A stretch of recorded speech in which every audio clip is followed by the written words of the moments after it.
Allahumma salli ala sayyidina Muhammadin wa ala alihi wa ashabihi ajma'in. Baik, kita lanjutkan bi'atsatuhu wa isra'uhu sallallahu alaihi wa alihi wasallam. Diutusnya baginda Rasulullah sallallahu alaihi wasallam dan peristiwa Isra dan Mi'raj. Walamma kamula lahu sallallahu alaihi wa alihi wasallam 40 sanatan ba'athahu Allah taala ila al-khalqi ajma'in. Setelah genap cukup usia baginda Rasulullah sallallahu alaihi wasallam 40 tahun, maka Allah Subhanahu wa taala pun mengutus beliau kepada seluruh sekalian makhluk, ya. Seperti kita tahu bahwasannya nabi-nabi sebelum Rasulullah itu diutus hanya kepada kaum-kaumnya tertentu, tetapi Rasulullah sallallahu alaihi wasallam kepada seluruh manusia.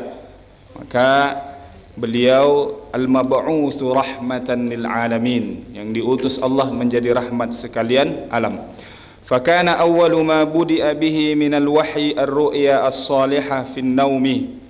Jadi tanda-tanda wahyu yang pertama yang diberikan disampaikan kepada Rasulullah sallallahu alaihi wasallam itu lewat mimpi yang benar, mimpi yang baik di dalam tidur beliau. Seperti kita tahu, sebagian para nabi juga diberikan wahyu lewat mimpi, tapi mimpi para nabi ini tentu beda dengan mimpinya kita.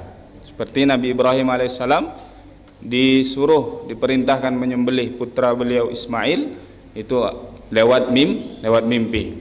Tetapi beliau tidak langsung serta-merta menunaikan mimpi itu.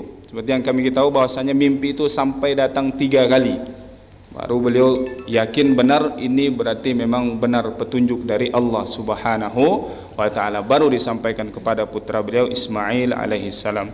Fakana la yara ru'ya illa ja'at mithla falaqis subhi.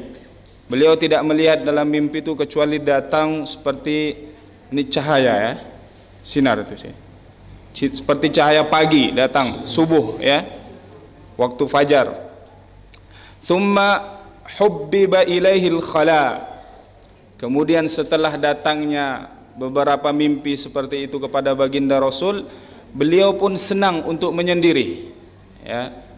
Lalu apa yang dilakukan beliau? Fakana yakhlu bi ghari Hira yata'abbadu fihi al-layali hatta ja'ahu al-haqqu wa huwa bil ghar. Sehingga beliau pun menyendiri ke Gua Hira yang kita kenal, yang masyhur kita tahu. Beliau di sana menyendiri beribadah kepada Allah Subhanahu wa taala karena beliau was-was melihat kondisi penduduk Mekah yang menyembah berhala, menyembah Tuhan Lat wal Uzza. Dia merasa ini bukan ibadah yang benar. Maka beliau pun menyendiri beribadah di Gua Hira. Kemudian sampai datangnya wahyu yang benar ataupun keputusan bagaimana beliau mendapatkan wahyu yang pertama, wa unzilat alaihi suratu Iqra. Turunlah kepada beliau surah Iqra, surah Al-Alaq ayat 1 sampai 5. Wa kanat muddatu hadhihi ar-ru'ya 6 ashhur.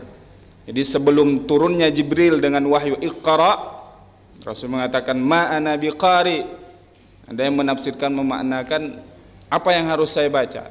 Ada juga menyatakan saya tidak bisa membaca, karena Rasulullah memang ummi, buta huruf. Dan ini menjadi salah satu hujjah kenapa Al-Quran itu benar-benar datangnya dari Allah Subhanahu wa ta'ala, karena Rasulullah orang yang buta huruf, tak pandai menulis, tak pandai membaca. Nah, makanya Rasulullah sallallahu alaihi wasallam beliau pun itu Al-Quran itu ya benar-benar datangnya dari Allah Subhanahu wa ta'ala. Jadi sebelum datangnya Jibril di Gua Hira itu, mimpi-mimpi beliau itu berlangsung kurang lebih selama 6 ashhur, 6 bulan lamanya. Wa kana awwalu man amana bihi minan nisa as-sayyidah Khadijah radhiyallahu taala anha. Yang pertama kali beriman kepada beliau adalah istri beliau sendiri, Sayyidah Khadijah, dari kalangan wanita, dari kaum perempuan.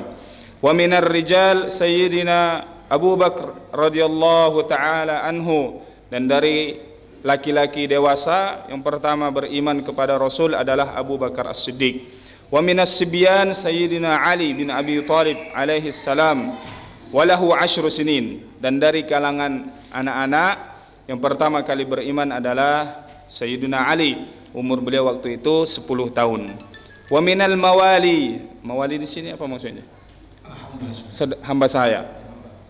Dan daripada hamba saya di sini Sayyiduna Zaid bin Harithah radhiyallahu taala anhu, kemudian Sayyiduna Utsman, kemudian Sayyiduna Zubair, Sayyiduna Ibnu Auf, Sayyiduna Sa'ad bin Abi Waqqas, Sayyiduna Talhah bidu'ai Sayyidina Abi Bakr iyahum ilal Islam. Dia mengajak orang-orang tadi itu adalah Abu Bakar As-Siddiq, ya, yang mengajak sahabat tadi akhirnya masuk ke dalam masuk memeluk ajaran Islam, mengikuti kepada Rasulullah sallallahu alaihi wasallam ridwanullahi taala alaihim ajma'in.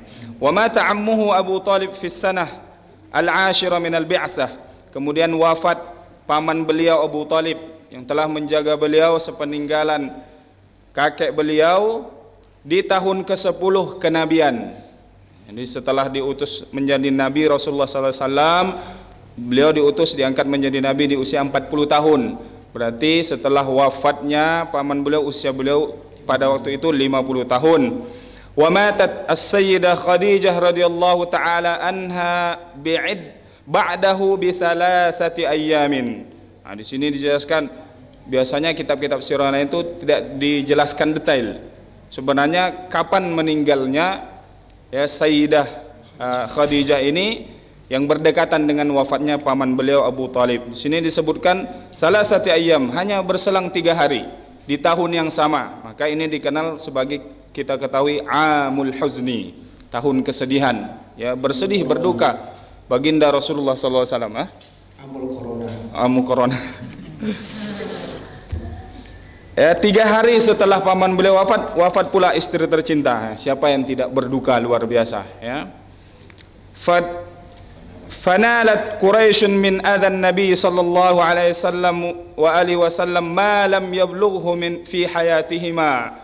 Jadi Rasulullah semakin mendapatkan, ya, di bahasa kita sekarang perlakuan kasar, ya, di apalah pokoknya dikriminalisasi luar biasa yang tidak pernah sebelumnya Rasul dapatkan selama paman beliau dan Khadijah masih hidup, karena orang-orang Quraisy memandang, ya, Abu Talib dan juga Sayyidah Khadijah sebagai pembesar Quraisy yang ada pada saat itu.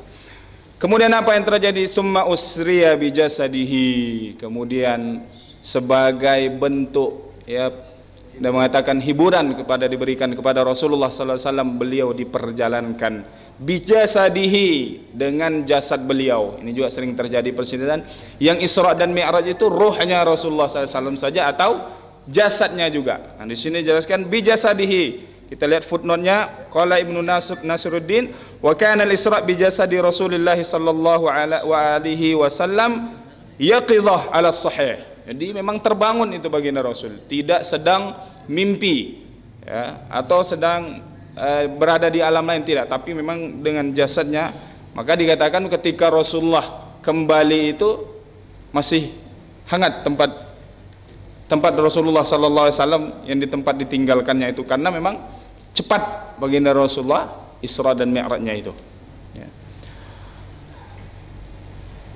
Diperjalankan Rasulullah sallallahu alaihi wasallam fi sanah ats-tsaniyata 'asyara minan nubuwah, di tahun ke-12 kenabian. Berarti setelah 2 tahun, ya, Amul Huzni, lalu diperjalankan Rasulullah sallallahu alaihi wasallam minal Masjidil Haram ila Masjidil Aqsa, dari Masjidil Haram ke Masjidil Aqsa. Tsumma urija, kemudian diangkat Rasulullah sallallahu alaihi wasallam ila sama'il ulya, ke langit yang tertinggi. Jadi Isra, perjalanan dari Masjidil Haram ke Masjidil Aqsa, Mi'raj dari Masjidil Aqsa naik ke langit, ya. Fara'a sayyidana Adam sallallahu alaihi wasallam fil ula. Beliau melihat, bertemu dengan Sayyidina Adam di langit yang pertama. Wa Sayyidina Yahya bin Zakaria wa Sayyidina Isa bin Maryam alaihi wassalam fit tsaniyah. Bertemu dengan Nabi Zakaria dan Nabi Isa di langit kedua. Wa Sayyidina Yusuf alaihissalam di langit ketiga. Wa Sayyidina Idris alaihissalam di langit keempat. Wa Sayyidina Harun alaihissalam di langit kelima. Wa Sayyidina Musa Sayyidina Ibrahim alaihissalam di langit keenam. Wa wa sayyidina Ibrahim atau Musa alaihissalam di langit yang ketujuh ala ikhtilafir riwayatain. Jadi berselisih periwayatan siapa sebenarnya yang di langit ke-6 dan ke-7 ini, Nabi Musa, Nabi Ibrahim. Namun yang benar di sini disebutkan ya fis sahih wa sawabuhu anna sayyidina Ibrahim alaihissalam fis sabi'ah. Nabi Ibrahim yang di langit ketujuh. Karena beliau yang paling tinggi digelar sebagai Abul Anbiya, bapak para nabi, maka di langit kelima ada di langit keenam ada Nabi Musa alaihi salam. Summa intaha ila sidratil muntaha, kemudian naik ke tempat yang tertinggi sidratul muntaha, ila mustawa sam'in fihi sariful aqlam, sampai di sana itu terdengar apa namanya itu? Pena itu, suara pena sedang mencatat. Ya, sedang menulis ya semua perbuatan manusia apa yang dikerjakan. Wa furida alaihi sallallahu alaihi wa alihi wasallam wa ala ummatihi as-shalah. Pada saat peristiwa Mi'raj itulah diwajibkannya salat, yang mana ini perintah yang langsung diambil oleh Rasulullah sallallahu alaihi wasallam tanpa perantara Jibril alaihissalam. Maka salat inilah punya kedudukan yang sangat luar biasa dalam kehidupan kita sehari-hari. Tidak alasan kita terutama bagi laki-laki untuk meninggalkan solat ini. Wa dzalika lailatu 27 min syahri Rajab wa sahhahu jamaah. Dikatakan Isra Mi'raj Rasulullah itu di malam 27 Rajab, yang benar dibenarkan oleh para ulama kita, para ahli tarikh kita. Au 17 min syahri Rabiul Awal, ada juga mengatakan tanggal 17 di bulan Rabiul Awal, atau min syahri Ramadan, ada yang mengatakan di bulan suci Ramadan. Ala ikhtilafin fi dzalika, yang berselisih pendapat di sana. Walahu 52 sanah. Nah, pada saat itu umur beliau 52 tahun, karena tahun ke-12 kenabian. Beliau menjadi nabi 40 ditambah 12 jadi 52 tahun. Falamma asbaha min tilkal laila akhbara Quraisyan fakadzabuhu. Setelah di pagi hari itu disampaikan, Rasulullah menyampaikan kalau beliau Isra dan Mi'raj. Tidak ada yang percaya. Gila, mana mungkin kan memperjalankan semalam itu dari Masjidil Haram ke Masjidil Aqsa. Abu Bakar belum berjumpa dengan Rasul, jumpa dengan orang itu, kawanmu Muhammad sudah gila, masa dibilangnya dia melakukan perjalanan Isra Mi'raj hanya dalam satu malam dari Masjidil Haram ke Masjidil Aqsa. Apa kata Abu Bakar As-Siddiq? Beliau mengatakan, kalau itu yang benar, itu dikatakan Muhammad, la sadaqtu, saya percaya. Belum berjumpa dengan Rasul, tapi beliau memang ya keimanannya sudah sudah puncaknya. Maka dikatakan, law wuzina imanu Abi Bakar bi imani hadhil ummah la rajahat imanu Abi Bakar. Kalau imannya Abu Bakar ditimbang ditakar dengan umat ini, masih menang lagi, berat lagi imannya Abu Bakar As-Siddiq radhiyallahu anhu. Wartadda jama'atun mimman kana aslam. Begitu juga ada yang murtad ya. Padahal udah Islam, mendengar kisah itu malah ada yang murtad. Nah, penggalan ini gimana Syekh? Coba.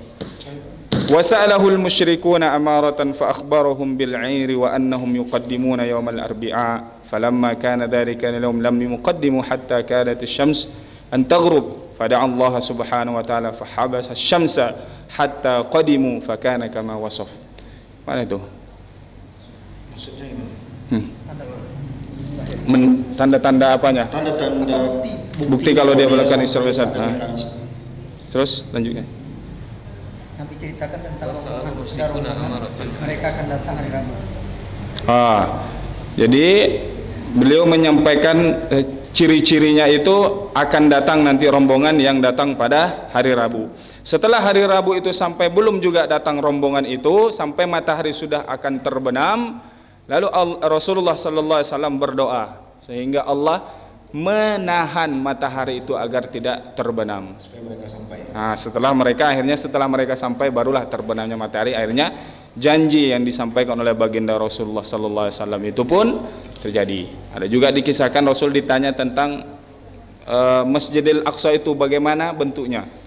Nah, dihadapkan di hadapan Rasulullah itu, kalau bahasa kita 3 dimensinya itu, sehingga Rasulullah pun menceritakan ini. Nah, orang pun jadi percaya. Karena memang seperti itulah kondisi di Masjidil Aqsa. Wallahu a'lam bishawab. Fadhal Syekh. Saya ingin menambahkan sedikit bahwa dalam kalangan Ahlussunnah wal Jamaah, Isra Mi'raj itu dilakukan Nabi dengan fisik. bangun dan terjaga, tidak dengan ruh, tidak dengan mimpi. Di antara dalilnya itu penggunaan ayat yang digunakan dengan kalimat subhanalladzi asra bi'abdihi, disebutkan bi'abdihi. Dalam bahasa Arab di antara kalimat digunakan bi'abdihi itu menunjukkan dengan fisik, dengan jasad beliau. Kemudian diawali kalimat dengan subhan. Subhan itu sebuah kalimat yang biasa digunakan menceritakan sesuatu yang menakjubkan, sesuatu yang luar biasa, sesuatu yang di luar nalar, sesuatu yang sangat tidak terprediksi oleh manusia. Itu di antara redaksi ayat. Yang kedua, di antara buktinya adalah orang kafir begitu diceritakan Nabi, sebagian bahkan mengatakan Nabi pembohong, dan yang muslim sampai murtad karena kelemahan iman mereka. Maka Isra Mi'raj Nabi dalam Ahlus Sunnah wal Jamaah diyakini dengan jasad, dengan bangun, sadar, tidak ruh dan tidak mimpi. Ini kenapa disampaikan? Karena sebagian ulama salaf, bahkan sahabat, bahkan dari istri Nabi, dari Ibnu Abbas atau beberapa sahabat yang lain, terjadi pandangan bahwa Nabi tidak Isra Mi'raj dengan fisik dan tidak ada keadaan bangun, sehingga kita tidak salah memahami bahwa perjalanan itu seperti kita datang seperti ini, datang dari rumah ke tempat ini dengan jasad, betul-betul berpindah fisik dari satu tempat ke tempat yang lain. Kemudian di antara bukti yang lain, Nabi melakukan Isra dan Mi'raj. Orang-orang kafir lalu meminta bukti, apa tandanya pergi ke sana. Minta ceritakan bagaimana fisik masjid, Nabi ceritakan. Kemudian Nabi di perjalanan melihat ada orang-orang Quraisy sedang melakukan rihlah dan akan datang di Makkah di hari Rabu sebelum matahari terbit. Ternyata betul itu terjadi. Maka Nabi itu berangkat sesuai dengan keadaan fisik yang sudah kita kenal seperti tadi, hingga tidak ragu kita bagaimana proses Isra dan Mi'raj. Wallahu a'lam.